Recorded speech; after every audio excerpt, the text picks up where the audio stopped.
What would you do if the only way to save everything you loved was to marry a man you didn't trust and pretend it was love? Clara Whitmore wasn't reckless.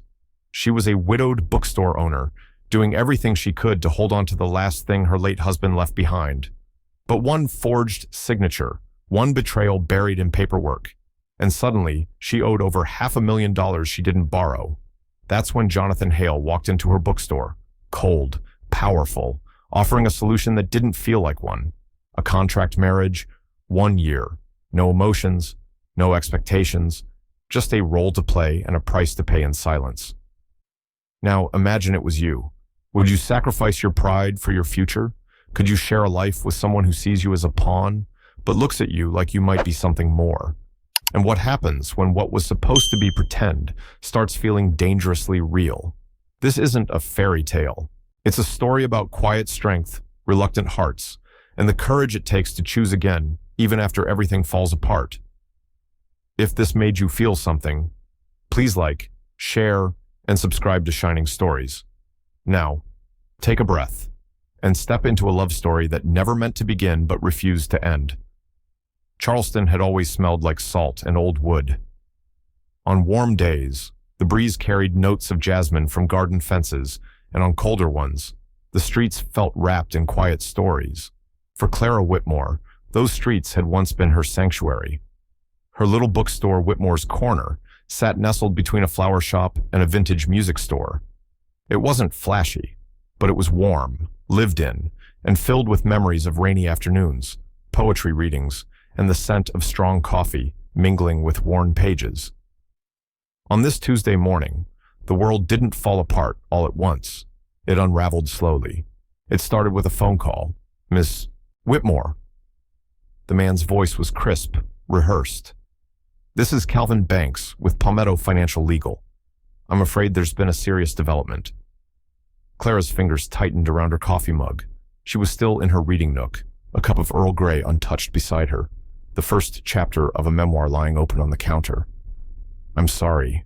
Who legal representative of Jonathan Hale, Hale Property Group?" Clara blinked. The name meant nothing. Not yet. The call lasted 6 minutes. By the end of it, Clara learned that her late husband's best friend, who had promised to help her run the business after James died, had leveraged their bookstore as collateral in a private investment. He had forged her digital signature and then vanished. She owed $612 of $1,000. The loan had defaulted last month. The bookstore was now considered an asset under lien. Clara couldn't breathe. Later that day, she sat on the front steps of the bookstore, the shutters half drawn, the open sign still gently swaying. Her fingers trembled around her phone, hovering over contacts she no longer trusted. James had been gone 2 years now. Grief had faded, not disappeared, just grown quieter, like a song on low volume. Clara had fought hard to keep the shop alive, believing it was the last piece of him still standing. Now it was slipping through her fingers. At 4:10 p.m., a black car pulled up, sleek, silent, and deeply out of place among the cracked sidewalks and magnolia trees. A man stepped out, dark suit, silver cufflinks, the kind of posture that made people move out of the way. "Miss Whitmore?" he asked. With a small nod. "I think I've had enough mysterious introductions for one day," she replied, her voice dry. He didn't smile. "Mr. Hale would like a word." "And who exactly is Mr. Hale?" He handed her a business card. She glanced down. Jonathan Hale, CEO, Hale Property Group. Then she remembered.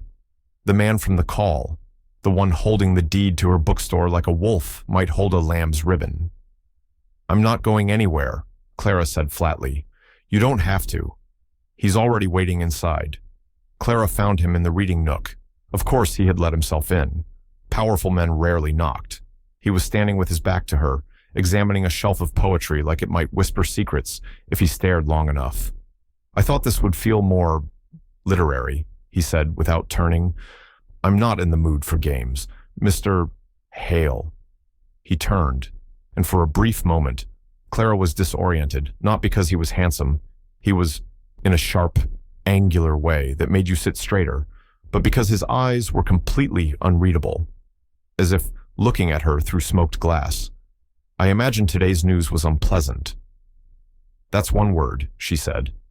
The others I'd rather not say in polite company. He gave a faint nod. Let's talk plainly then. You're in debt. Deeply. Through a contract that bears your name. I am legally within my rights to seize this property within 30 days. Possibly sooner. And you came here. To gloat. She asked, arms folded. I came to offer an alternative. Clara tilted her head. Which is a contract marriage. 1 year, in name only. You'll move into my estate. We will attend a series of family functions. At the end of 12 months, we divorce. Quietly. You keep the bookstore. Your debts are erased. And I fund your reading initiative for underprivileged youth. The one your husband never managed to start. Silence. It wasn't just audacity. It was calculated cruelty. Kindness wrapped in a trap. Why, Clara asked softly. Why me? He studied her, something sharp flickering in his gaze. Because you're invisible to my world. You're not scandal-prone. You're articulate, poised, and you're desperate enough to say yes. Clara didn't flinch. No, I'm not desperate. No, he asked. Then why are your hands shaking? Her silence gave him all the answer he needed. He stepped forward, slow and steady. The terms are clear. No intimacy, no expectations, just appearances, and your gain. My grandmother, he said simply. She holds 40% of our board. Her health is failing. Her last wish is to see me married. She believes it will make me softer. Will it? I doubt it, he said flatly. Clara stepped back, her thoughts racing. The betrayal, the debt, the bookstore, the future. Then she looked up, and something inside her went still. If I agree, she said slowly, we do it on my terms. You sign a contract guaranteeing funding for the public library's children's wing. You don't speak for me in public. You don't try to own me. Ever. A pause, then he smiled. Brief, cold, but of course, he said, Mrs. Hale. She didn't remember saying yes, but her hand was already reaching for the pen. The ink on the contract wasn't even dry when the silence began to shift. Clara sat across from Jonathan in the back of his town car, the Charleston streets blurring into shades of red brick and moss-covered oaks. She clutched her bag tightly, as if it could still protect her from the storm she had just walked into. He didn't speak. Neither did she. It wasn't awkward silence. It was something older, wary, like two people walking opposite sides of the same river, aware of the current between them. Finally, she said, so when does the performance begin? He glanced at her, his face unreadable. It already has. The words sat between them like cold marble. They arrived at a private office tucked inside a historical bank building downtown. Mahogany doors, oil paintings, a secretary who didn't look surprised at all to see a woman trailing behind Charleston's most enigmatic millionaire. Inside, 2 lawyers and a notary were waiting. What is this? Clara asked, her voice low. Prenuptial agreement, Jonathan replied. Standard procedure. You'll find I'm thorough. She skimmed the document. It was dense, but fair. No claim to his assets, no financial responsibility on her end. She would receive a separate sum to manage the public library grant. At the end of 1 year, the agreement would dissolve along with the marriage. And what if I disappear tomorrow? She asked. You won't, he said, without blinking. You have a bookstore to save. She hated that he was right. Clara signed. Back in the car, Jonathan's tone shifted, just slightly. There's a gala tomorrow evening. My grandmother will be there. We'll announce the engagement. The wedding will be scheduled 2 weeks after. She turned to him, incredulous. 2 weeks. That's not enough time to plan a decent brunch, let alone a wedding. My team will handle the details. Do I get a say in anything? Jonathan hesitated. You'll choose your dress.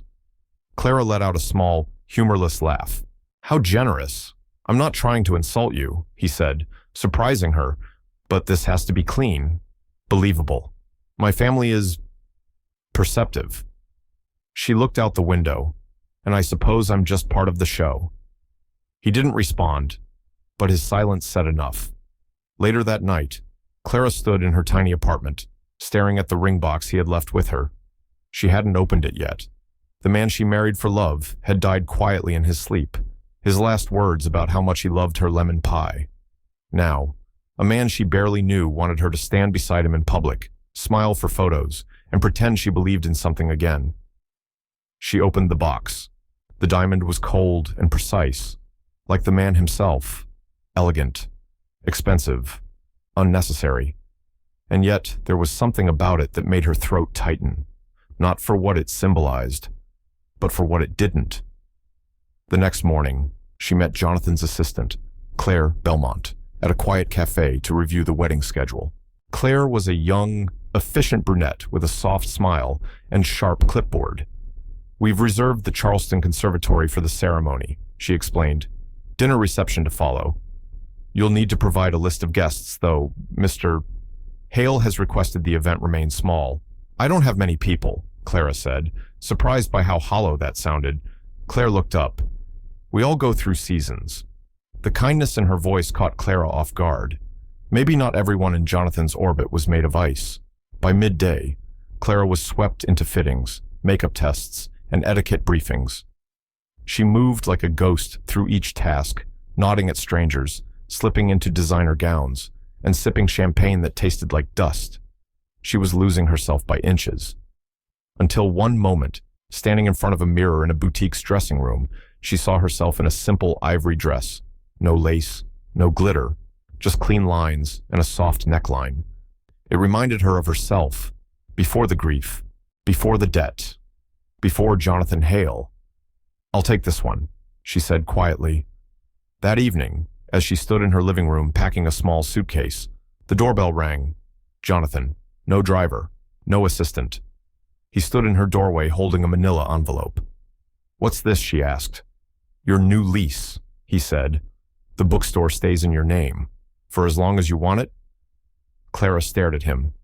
"Why," he looked tired. "Because I'm not a monster." "Clara, no," she said. "You're something else entirely." He held her gaze for a long beat. Then, without another word, turned and left. She sat on the couch, the envelope resting beside her, the ring on her finger cold against her skin. A fake marriage, a real bookstore, a million silent questions she wasn't ready to answer. Clara had always believed silence could be comforting. In her bookstore, it had been a sanctuary, pages turning, rain tapping softly against the window panes, and the hum of stories waiting to be told. But the silence in Jonathan Hale's estate was something else entirely. It was too clean, too quiet. It didn't breathe. She arrived at the estate 3 days before the engagement announcement. Claire Belmont had arranged for a private driver, a room on the east wing, and a binder labeled Public Persona Mrs. Clara Hale. Clara hadn't known whether to laugh or burn it. The estate itself sat just outside Charleston, a grand southern Georgian structure with symmetrical columns and a gravel path that could snap a person's nerves with each step. Inside, the walls were lined with portraits of stern men and elegant women, Hales of generations past. Clara felt like an intruder among ghosts. Her room was beautiful, with high ceilings, pale curtains, and a view of the marshes. But it wasn't hers. She didn't unpack. That evening, Jonathan met her in the drawing room. He looked exactly as he always did, pressed suit, precise movements, eyes that offered nothing. But tonight, something was different. He handed her a glass of wine and sat not across the room, but beside her. "Tomorrow is the dinner with my grandmother," he said simply. Clara nodded. "I read the briefing. Apparently, she prefers Chopin over Bach, Earl Grey over green tea, and despises insincerity." "You're not very good at faking things," Jonathan said, studying her face. She met his gaze evenly. "Neither are you." A beat. Then he surprised her. "I once brought home a woman named Sienna," he said. "My grandmother spoke 3 sentences to her and then asked me very publicly if I had lost a bet." Clara blinked, then let out an involuntary laugh. "So, what happened to Sienna?" "She married a real estate developer in Atlanta. Much nicer man." "Hard to believe," Clara said dryly. Jonathan almost smiled. The next day passed in a blur of preparations. Stylists arrived. Designers hovered. Claire coordinated everything down to the placement of Clara's earrings. The engagement dinner would be private, just family, but in the Hale family, private still meant opera gloves and a chef with a Michelin star.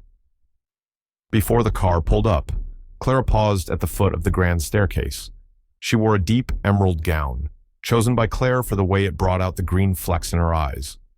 Her hair was swept into a soft twist, and her only jewelry was a single pearl pendant borrowed from the Hale heirloom collection. Jonathan stood at the base of the stairs, checking his watch. When he looked up, he froze for a split second. "You look," he began, then cleared his throat. "Appropriate, high praise," Clara replied, descending one step at a time. He held out his arm. "Shall we?" Dinner was held in the formal dining room of the main house. It was everything Clara expected, a long mahogany table, antique silverware, and candlelight that somehow made her feel more exposed than comforted. Evelyn Hale, Jonathan's grandmother, sat at the head of the table like a monarch. She was older than Clara had imagined, but no less sharp.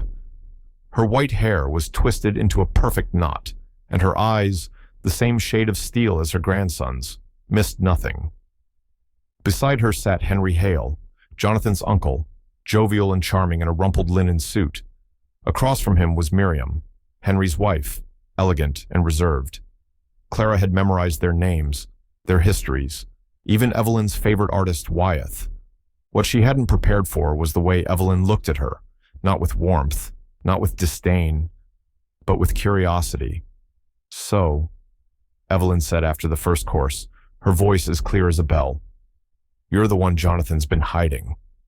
Clara smiled, practiced but soft. "I like to think I've been waiting." Evelyn sipped her wine. "And what is it you do when you're not dazzling my grandson? I own a bookstore. Whitmore's Corner." Evelyn set her glass down, still running it. "For now," Clara said. The room went still. Jonathan stepped in. "Clara's keeping the shop. It's part of the agreement." There it was, a crack in the performance. Evelyn's eyes narrowed slightly. Agreement. Jonathan shifted, understanding. Clara gently placed her hand over his, stopping him. She turned to Evelyn. "It's not the most traditional engagement, but life rarely gives us anything traditional, does it?" For a moment, silence reigned. Then Evelyn smiled, just barely. "Well said, my dear." That night, back in the estate, Clara stood on the balcony of her room, looking out at the moonlit marsh. The air smelled like salt and magnolia. Below, the windows of the drawing room still glowed faintly. Jonathan joined her without a word. "You froze when I said agreement," she said quietly. "You improvised well. You didn't answer my question." He looked out into the darkness. "My family doesn't believe in gray areas. Everything is either earned or stolen, love included." Clara didn't reply.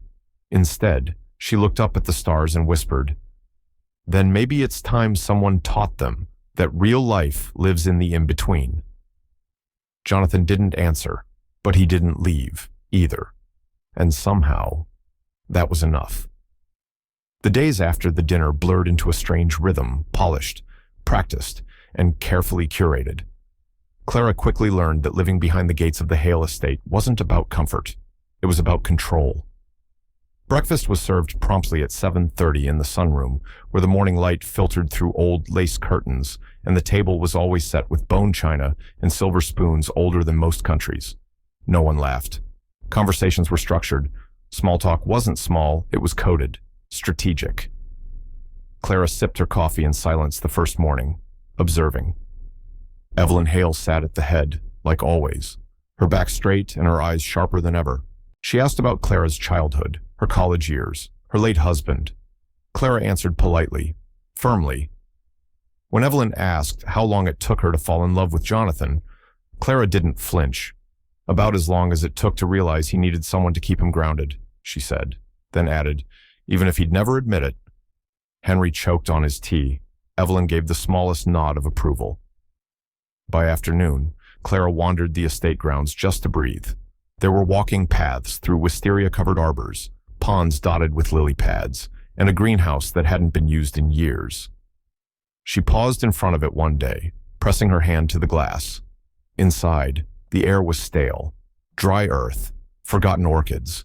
It reminded her of Jonathan, alive, but untended. That night, Jonathan found her there. "You shouldn't be out here alone," he said. Clara didn't turn. "Afraid I'll get lost among the ruins." "No," he said. "Afraid you'll find something worth bringing back to life." She looked at him, surprised by the answer. "I used to come here with my mother," he admitted. "Before she left, she taught me the names of the plants, said everything had its own way of surviving. What happened to it?" she asked. "What happens to most things?" He replied, "Neglect." They stood in silence, the kind that didn't demand to be filled. "Finally," Clara said, "I want to reopen it." Jonathan looked at her. Really looked. "Why?" "Because it's the first thing on this property that doesn't pretend to be perfect." The next morning, she was up before the staff.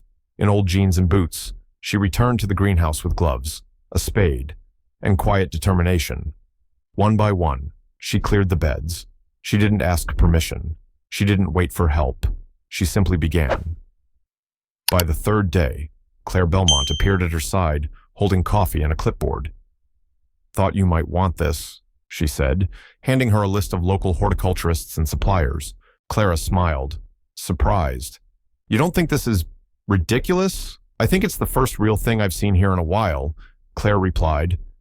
Jonathan kept his distance.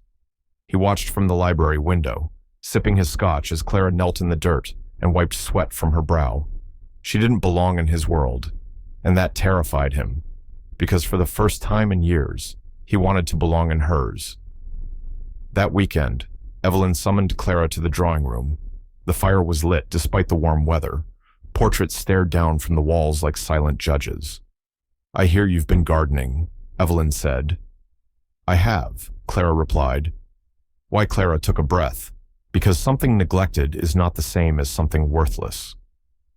Evelyn studied her for a long time. Finally, she stood and walked to the bookshelf, pulling down a worn leather volume. She handed it to Clara. "I kept a journal once," she said. "During the war, I was 18 and too full of ideals." Clara opened to the first page, a faded photograph. Evelyn, young and smiling in uniform, not the queen of the house, just a girl. "Why are you giving me this?" Clara asked. "Because I want to know if your ideals last longer than mine did," Evelyn said. "And because I'm tired of watching the men in this family forget what love looks like." Clara said nothing, but her hands held the book a little tighter. That night, Clara returned to the greenhouse alone. She lit a candle, opened Evelyn's journal, and began to read. The first time Clara saw Jonathan smile, truly smile, it wasn't at a business meeting, or a formal dinner, or even one of their staged public appearances. It was in the greenhouse. She was on her knees, planting marigolds with dirt-streaked arms and a ponytail pulled through the back of her baseball cap. Claire had just delivered a new shipment of soil and, to Clara's surprise, Jonathan had followed. No suit today, just jeans and a white shirt with rolled sleeves. He looked human. "Those flowers are crooked," he said, standing above her. Clara looked up, squinting against the sunlight. "And you're standing on my time." He stepped back immediately. "Apologies. You're not used to apologizing, are you?" He tilted his head. "I don't often need to." She rolled her eyes, turned back to the flowers. Then, from behind her, she heard it. A short, quiet laugh. She froze. It was warm, unscripted. A sound that didn't belong to the Jonathan Hale she'd known for weeks. When she turned, he was already looking away. Later that evening, over a quiet dinner on the terrace, they didn't speak of the laugh, or the greenhouse, or the way his hand had brushed hers when she passed the salad bowl. They talked about books. "What was the first one you loved?" she asked. He didn't answer right away. He took a sip of wine, as if buying time. "Where the red fern grows," he said finally. She blinked. "That's a sad one, yes, but it was honest." He paused. "My father read it to me, before the accident." Clara waited, gently. Jonathan looked down at his plate. I was 11. Car crash. He didn't make it. My mother left 6 months later. Couldn't handle the grief. Or maybe just didn't want to. Clara's heart clenched not from pity, but from recognition. Loss had a way of becoming a mirror. She understood. That night, Clara couldn't sleep. She wandered the halls barefoot, trailing her fingers along the antique wallpaper. Each portrait she passed seemed to watch her more intently than the last. When she reached the library, she found the door ajar. Jonathan sat in the corner armchair, a fire flickering low beside him. He didn't look surprised to see her. "Insomnia?" he asked. She nodded. "You," he gestured at the glass in his hand. "Whiskey doesn't argue back." Clara moved slowly into the room and settled into the chair across from him. For a while, they didn't speak.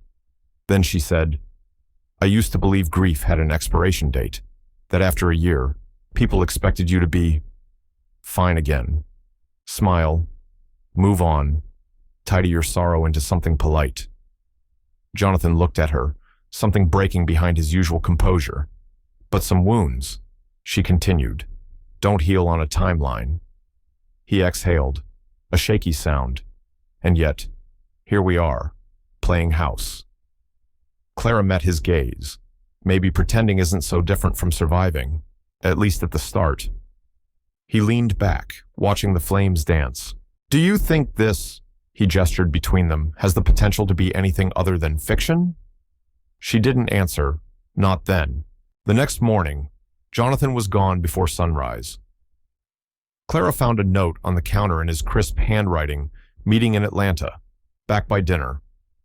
She stared at it for a long time, unsure why her chest felt tight. By noon, Claire stopped by with a delivery. "From Mr. Hale," she said, handing over a medium-sized wooden crate. Inside a rare orchid, delicate, pale lavender, slightly damaged at the stem. Tied to the pot was a small note in Jonathan's handwriting. "I remembered you said you liked things that needed saving." Clara pressed her hand to her mouth, her eyes stinging before she even realized. It wasn't the orchid. It was the remembering. That evening, she walked alone through the estate gardens. The sky was cotton candy pink, cicadas humming somewhere in the hedges. Evelyn was already seated on the porch, knitting. "You look distracted," the older woman said without looking up. "I think I'm forgetting what's pretend and what's not." Clara confessed. Evelyn's needles paused. "That means it's working," she said simply. Clara turned to her. "Working." "The arrangement," Evelyn said, meeting her eyes. "That something made of convenience can sometimes become something else." Clara didn't reply, but her hands trembled just a little when she folded them in her lap. Later that night, Jonathan returned. She found him in the kitchen, sleeves rolled up, shirt unbuttoned at the collar. He looked tired, human. He was heating leftover stew, the world's most powerful man eating Tuesday night like it was a Tuesday night. Clara stood in the doorway, unsure what to say. He looked up. "You got the orchid," he said. She nodded. "It's beautiful," she replied. "Delicate. A little broken." He stepped closer. "Aren't we all?" She didn't speak, didn't move. And then he reached out, slowly, cupping her face. "Clara," he whispered, voice raw, "I don't know what this is. I only know. I don't want it to end." She closed her eyes, for just a moment, letting herself believe it wasn't pretend. The gala at the Charleston Heritage Club was the kind of event where money didn't speak, it whispered. White-gloved waitstaff floated like ghosts, and the champagne was older than most of the guests. The chandeliers glittered, casting soft shadows on velvet gowns and bespoke tuxedos. Clara stood just inside the grand entrance, one hand resting lightly on Jonathan's arm, the other clutching her breath. She'd been to formal events before, charity book fairs, fundraisers, even the occasional city council dinner. But nothing like this. This wasn't about community. This was about legacy and survival. Jonathan leaned closer, his voice warm against her ear. "Just breathe. You belong here." She didn't answer, because a part of her didn't want to belong, not to this world, not if it meant losing the parts of herself she fought so hard to keep. The evening unfolded like a well-rehearsed play. They greeted trustees, board members, city officials. Clara smiled when expected, laughed when prompted, and accepted compliments with the practiced grace of someone walking a high wire. But every so often, she caught Jonathan watching her not with calculation, but with something close to wonder, as if he was seeing her for the first time, or perhaps seeing himself differently through her eyes. Midway through the evening, a jazz quartet began to play. The lights dimmed slightly, casting a golden glow over the marble dance floor. Jonathan turned to Clara. "Would you?" She hesitated. "I haven't danced since." "I know," he said gently. "Neither have I." He extended his hand. She took it. They moved slowly, rhythmically, Clara's cheek resting lightly against his shoulder. It wasn't a dance made for photographs. There was nothing flashy about it, but to her surprise, it felt safe, grounded, like standing still in the middle of a storm. "I don't understand you," she whispered. Jonathan didn't pull away. "Good. That makes two of us." Later that night, after the gala, Clara stood in front of the mirror in her room at the estate, slowly removing the emerald earrings Claire had lent her. Her reflection looked different, not just the makeup, not just the gown, but something deeper, softer. And that scared her, because this had started as an arrangement, a transaction. But there, on that ballroom floor, something had shifted. A thread had been pulled loose from the seams, and she didn't know how to stop the unraveling. The next morning, she found Jonathan in the greenhouse, sleeves rolled up, hands dirty with soil. He looked up as she approached. "Didn't expect you this early," he said. Clara didn't respond. She walked over, knelt beside him, and began loosening the soil with her hands. Together, they worked in silence. "Until finally," she said, "you never asked me why I agreed to this." He didn't look up. "I assumed it was the money." "It wasn't," she said. "Not entirely." He paused. Clara exhaled slowly. "After James died, people treated me like glass, fragile. I needed to prove to myself that I could still take a risk, that I wasn't just surviving, I was choosing." Jonathan met her gaze, and for the first time, she saw it. Regret, admiration, and something more dangerous. Hope. That afternoon, Claire entered the estate office, holding a stack of newspapers. Jonathan was in a meeting, but Clara was nearby. Claire hesitated, then handed Clara the top paper. Clara stared at the front page. From bookstore widow to Charleston's new power couple, the curious rise of Mrs. Hale beneath the headline. A photo from the gala. Clara and Jonathan mid-dance, her hand on his chest, his gaze fixed on her. It looked real. Too real. That night, Jonathan found Clara on the porch swing, staring out at the marshes. He sat beside her, said nothing for a while. Then, "Do you regret saying yes?" She shook her head. "No, I regret not knowing where this is going." He nodded, quiet, then reached for her hand. Clara let him, because sometimes clarity didn't come in declarations or grand gestures. Sometimes it came in a quiet moment, in the stillness between words, and in the hand you chose to hold when no one else was watching. The article didn't go away. It spread. By the end of the week, Clara's face was everywhere, from glossy society columns to whispering forums online. Most headlines painted a picture, the widow who captured Charleston's coldest heart. Some were kind, curious, but others questioned everything. It started with a podcast. A woman's voice, smoky and bitter, drifting through a late-night recording. "I dated Jonathan Hale for nearly 3 years. The voice said, he doesn't believe in love. He believes in leverage." Her name was Lydia Mercer, lawyer, socialite, former fiancée. The story went viral in hours. Lydia claimed the marriage was fake, a contract deal to impress Jonathan's grandmother and secure his stake in Hale Property Group. And she said Clara knew. She signed the papers. I've seen them. Clara was at the community library when it hit. She'd been finalizing the children's reading program proposal, one of the only things that still made her feel like herself. Then Claire called. "Clara, you need to come back. Now." The estate gates never felt so heavy.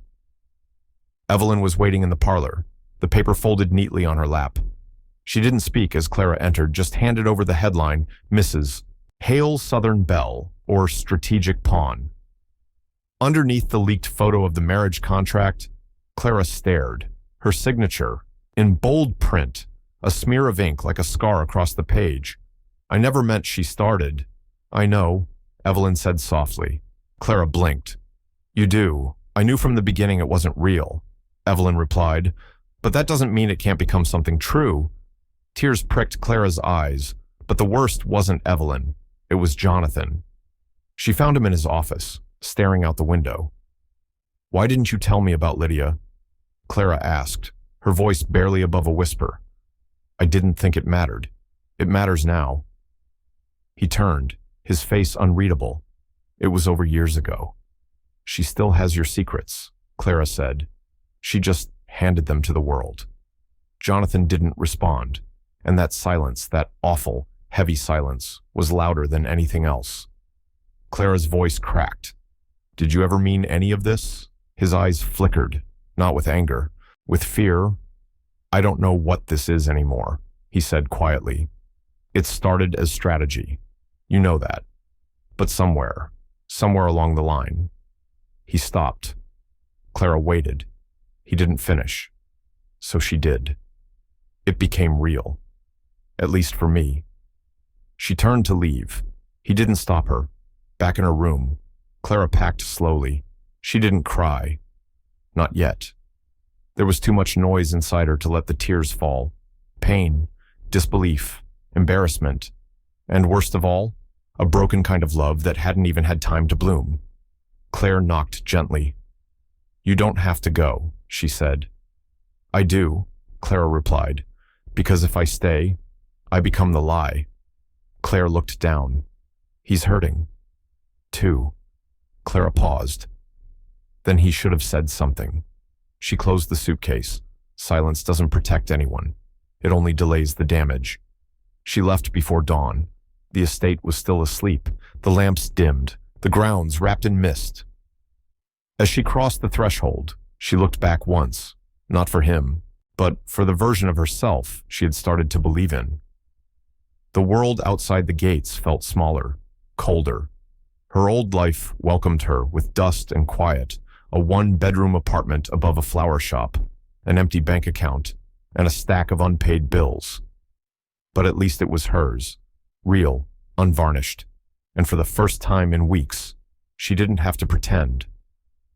Across the city, Jonathan stood alone in the greenhouse. The orchid he had given her was wilting, not from neglect, but from grief. He knelt beside it, laid a hand gently on the stem, and whispered the words he hadn't been brave enough to say to her face. "I'm sorry," but she was already gone. The apartment above the flower shop smelled of lavender and dust. Clara hadn't been back here in over a year. The place hadn't changed, same creaky floors, same chipped windowsill she'd always meant to repaint. But she had, or maybe she was just starting to. She dropped her suitcase by the door, stood in the middle of the room, and let the silence wrap around her. There was no marble, no staff, no curated playlist humming through hidden speakers, only stillness and grief. She didn't sleep that first night. She lay awake on the small couch, staring at the ceiling, listening to the ticking clock and the distant hum of traffic. She thought of the greenhouse, of Jonathan's voice, low and steady, reading plant names off old tags. She thought of the orchid, and wondered if it had bloomed again, or if it had withered the way things often did when left in limbo. In the morning, Clara walked to the bookstore. The door was still locked, the windows still dusty. She stared at the sign, Whitmore's Corner, and felt something crack inside her. She'd fought so hard to save it, made a deal with a man she didn't trust, lived in a house that didn't feel like home, wore the title of wife like a borrowed dress. And still, she'd lost herself. Inside. The store was quiet. She walked the aisles slowly, running her fingers along the spines of forgotten novels. She found James's favorite poetry collection, the collected poems of Wendell Berry, still tucked behind the register. opening the book. A letter slipped out. She caught it midair. It was one he'd written to her years ago, after a fight. His handwriting was rushed but tender. You always run when you're afraid, Clara, but I hope one day you'll stay, even when it hurts, especially when it hurts. She sat down on the stool and wept for the first time in days, not just for James, not just for Jonathan, but for the version of herself she'd been running from all along. The following week passed in a haze of autopilot. Clara reopened the shop. She hosted a small story hour for children in the neighborhood. She organized the shelves, made coffee, smiled for the customers who asked, "Where have you been?" with more curiosity than care. She answered vaguely, "I needed some time." But at night, when the lights went out, the loneliness roared. She missed the silence of the Hale estate, the greenhouse, Claire's gentle reminders, Evelyn's sharp glances that somehow became soft toward the end. And Jonathan, even if she didn't want to admit it. One evening, Clara stood in front of her bathroom mirror and asked herself a question she hadn't dared speak aloud. Was it love, not convenience, not desperation, not grief trying to grow something new out of old soil, but actual, honest, terrifying love? And if it was, had she just walked away from it the next morning? A delivery arrived. No sender name. Just a wooden box with her initials carved into the top. Inside was a single item, the orchid, alive, blooming, and a note, handwritten in block letters she recognized instantly. Some things only grow when you leave them for a while. I'm still here. Jay. She closed the lid slowly. Tears didn't fall. But something in her chest opened. A window. Maybe. Or a door. That afternoon, Clara took a walk. She passed the coffee shop where she and James had their first date, the park where she taught summer poetry classes. She sat on the bench near the fountain and let the breeze tangle her hair. She realized then this was the breaking point, not the moment everything fell apart, but the moment she had to choose cling to the familiar or step into the unknown again. But this time, on her own terms. She didn't know if she'd go back, didn't know if Jonathan would wait, didn't even know what back meant anymore. But she knew this. She was done being afraid of love, done pretending she didn't care, done letting silence say what her heart could no longer hold back. The train station was quieter than Jonathan remembered. He stood on the edge of the platform, hands in the pockets of his coat, watching as the late afternoon sun slid across the tracks like warm honey. He hated waiting. He always had. But for Clara, he would wait forever. It had been 10 days since she left the estate. 10 long, silent, aching days. He hadn't chased her. Not at first. He thought space would help.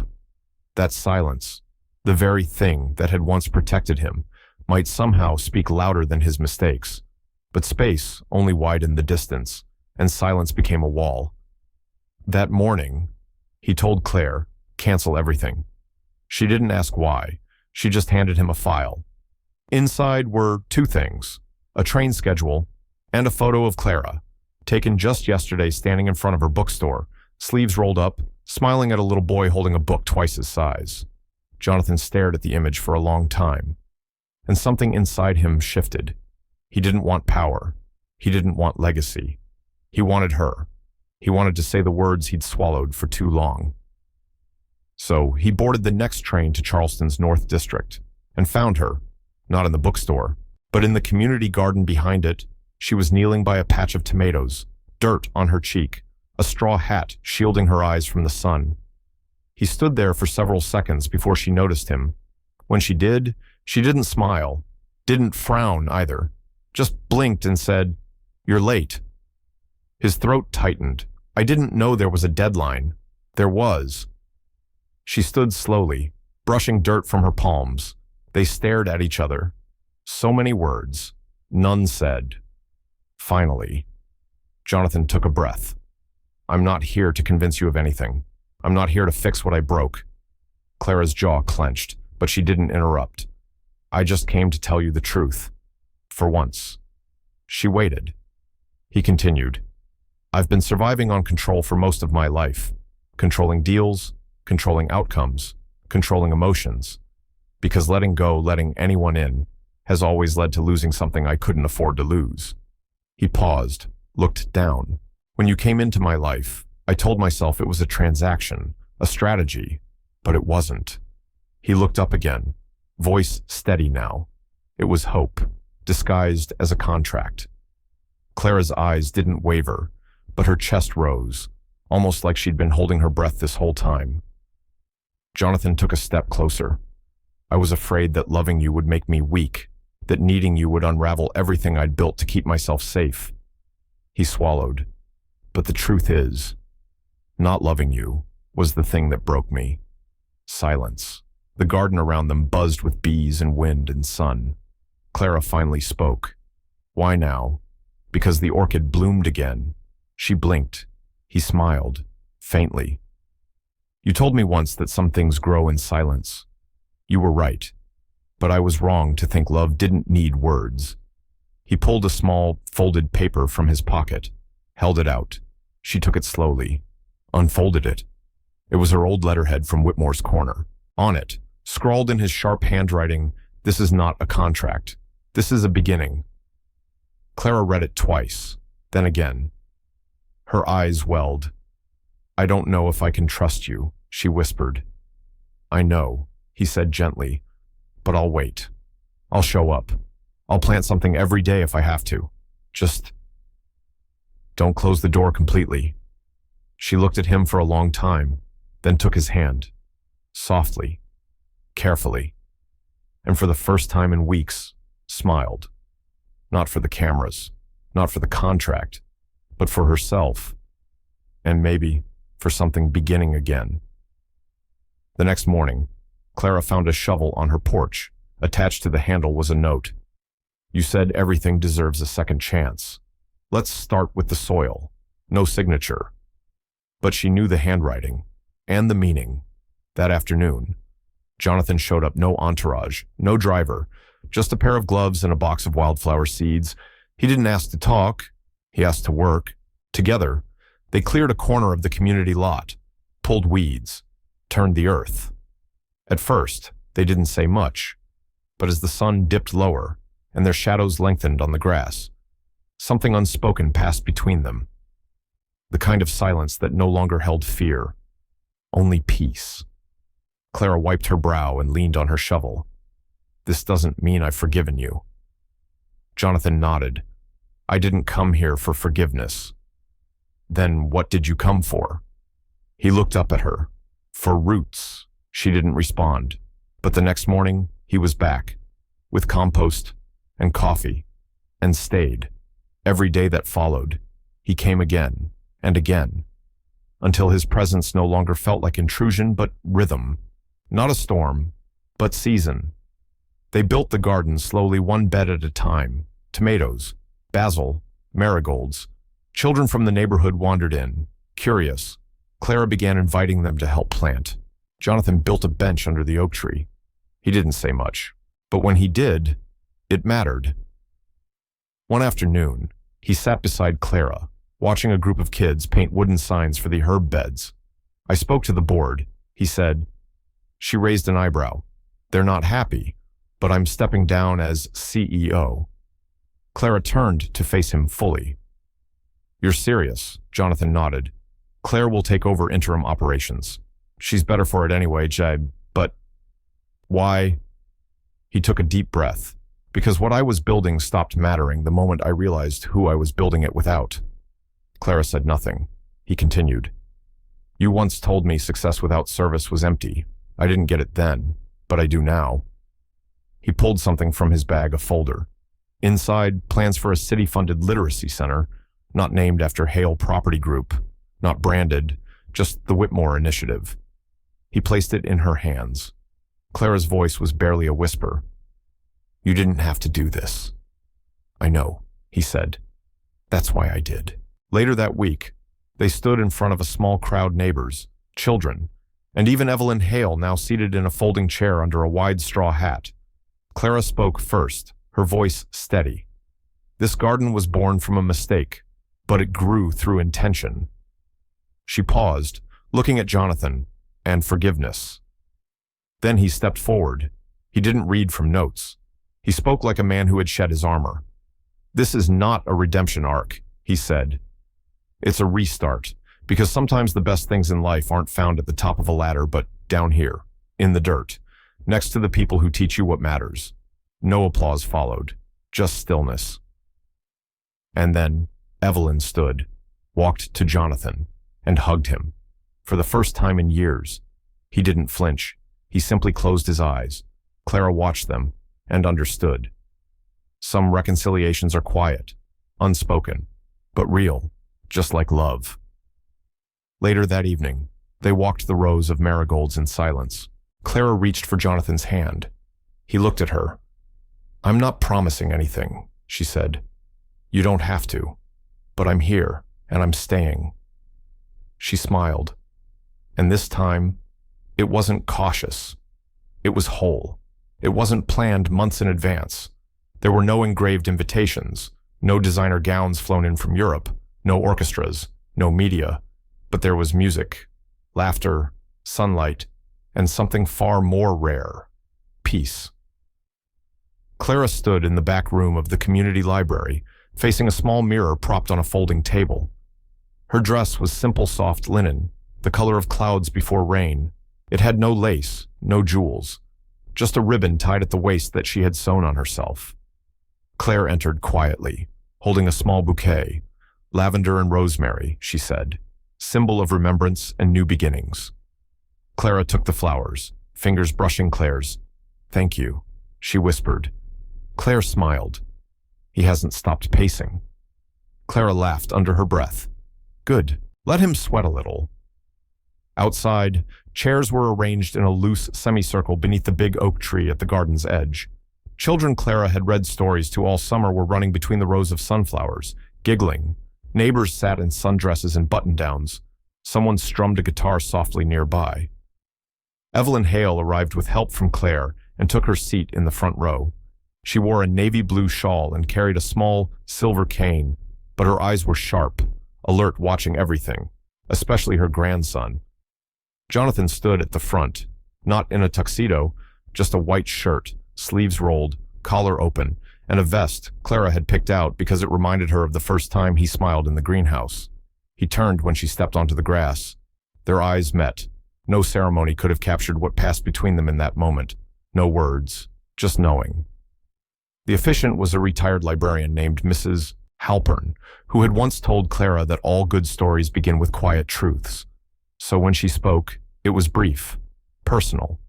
"You've both come through storms," she said. "You've both lost. And today, you choose to keep going, together. That, to me, is the bravest kind of love." Clara took Jonathan's hands. They weren't shaking, but hers were. He noticed. So he squeezed gently. She smiled, not for reassurance, but because, for the first time in a very long time, she wasn't afraid. "I have no vows written," Jonathan said. "I tried, but they felt practiced." Clara nodded. "Say what's true." He looked at her. "What's true is, I never believed in second chances. Until you—" Clara blinked. "Or that someone could meet me exactly where I am without trying to fix or change me. But you do. And because of you, I want to become someone better, not for you. With you." Her throat tightened. She let a beat pass. Then she spoke. "I've spent so much of my life afraid of being too much or not enough. But with you, I just feel right." A gust of wind swept through the trees. The leaves rustled like quiet applause. Mrs. Halpern looked at them gently. "You may seal it with a kiss." Jonathan hesitated, not because he wasn't sure, but because he wanted to remember every detail. Then he leaned in and kissed her, soft, certain, a beginning. The reception wasn't a reception. It was a potluck.